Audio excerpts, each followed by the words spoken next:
Hi friends, welcome to Tarun Sundar kitchen. என்னடா title இப்படி இருக்குன்னு பார்க்குறீங்களா? ஆமாங்க, நான் வந்து 2வது மனைவி தான். முதல் மனைவி என் வீட்டுக்காருக்கு என்ன தெரியுமா? பாருங்கள், காட்டுறான் என் பையன். இதுதாங்க முதல் மனைவி. அவருக்கு வந்து சின்ன வயசுலேருந்தே பழக்கமான தொழில் இது ஒன்று மட்டும்தான். அது வந்து சரி நம்ம இன்றைக்கி இதை வந்து வீடியோ எடுத்து போடலான்னு வீடியோ எடுத்தேன். எனக்கு வந்து யாருமே சப்போர்ட் கிடையாது, என் பசங்களை தவிர.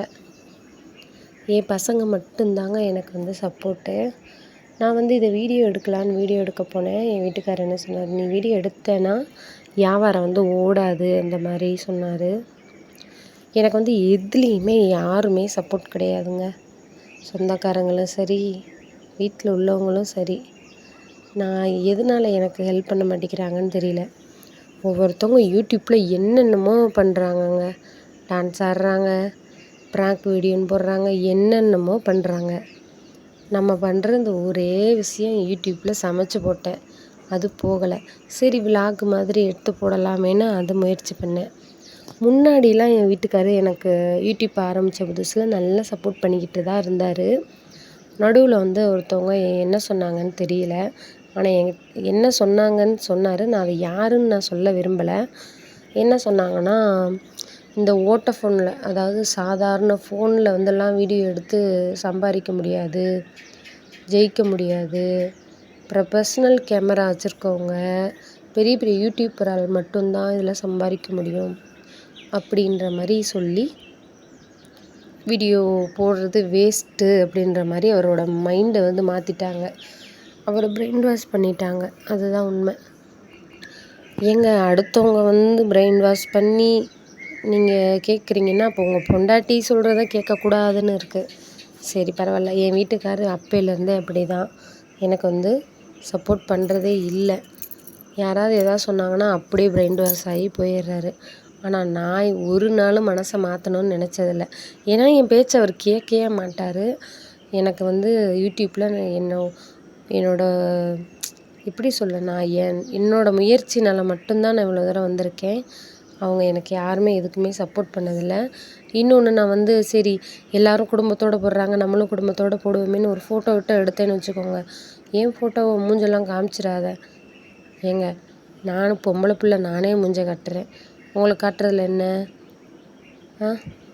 ஏன்னா என்ன எதுவும் கண்ணு வச்சுருவாங்களா என்னன்னு தெரிலங்க.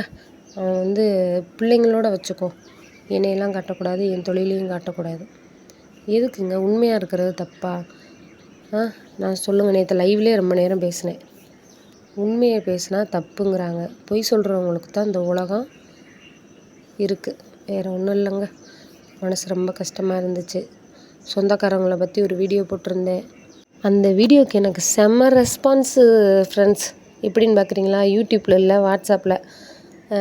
சொந்தக்காரங்க நல்லா இருக்கியான்னு ஒரு நாளும் கேட்டு மெசேஜ் பண்ணதில்லை, ஃபோன் பண்ணதில்லை.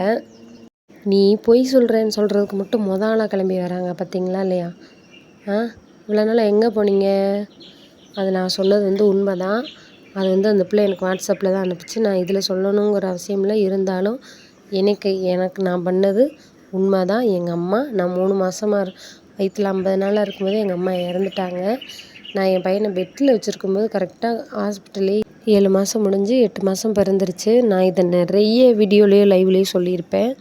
ஆரம்பத்துலேருந்து நம்ம சேனலை பார்க்குறவங்களுக்கு தெரியும். என்னோடய பழைய லைவ்லாம் போய் பாருங்கள். நான் பொய் சொல்கிறதா இருந்தால் ஓயாமல் சொல்லணுங்கிற அவசியம் இல்லை. என் மனசாட்சிக்கு தெரியும், செத்துப்போன எங்கள் அம்மாவுக்கு தெரியும் எப்போ இறந்தாங்க, எப்போ நான் ஹாஸ்பிட்டலில் இருந்தேன்னு.